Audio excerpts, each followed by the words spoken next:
Girish Mahajan ji viral photo होत आहे त्याच्याबद्दल त्यांनी काय सांगितलेलं आहे बघा. राज्याचे जलसंपदा मंत्री गिरीश महाजन पुन्हा एकदा वादाच्या भोवऱ्यात अडकलेले आहेत. एका तरुण मुलीसोबत त्यांचे काही मार्फ केलेले फोटो समाज माध्यमावर व्हायरल झालेले आहेत.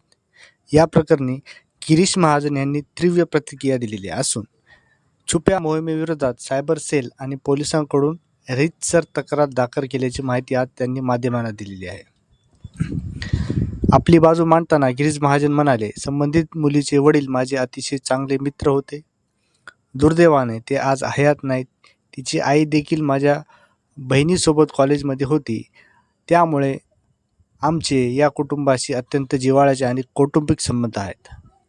सर्व सण उत्सव हे कुटुंब आमच्या घरी हजर असतं. माझ्या मुली जेव्हा गावाहून मुंबईला येतात तेव्हा त्या सर्वजणी एकत्र फिरतात. आमचे कुटुंब रस्त्यावरच अनेक फोटो आहेत. अगदी माझ्या मोठ्या मुलांच्या खेळवताना फोटोही त्यात आहेत.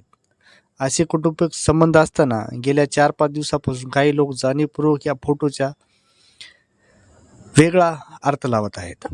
माझ्या मुली माझ्यासोबत जसे सेल्फी काढतात तसे तिनेही काढले होते. हे सेल्फी काढताना माझ्या आजूबाजूला इतरही लोक उपस्थित होते. मात्र बाजूंच्या लोकांना क्रॉप करून केवळ आम्हा दोघांच्या सेल्फी दाखवल्या जात आहेत. या राजकीय द्वेषामुळे या मुलींचा नाहक बदनामी होत असून AI मॉर्फिंग आणि कॉर्पिंगच्या माध्यमातून हे चुकीचे फोटो पसरले जात आहेत, असे स्पष्टीकरण गिरीश महाजन यांनी दिलेले आहे.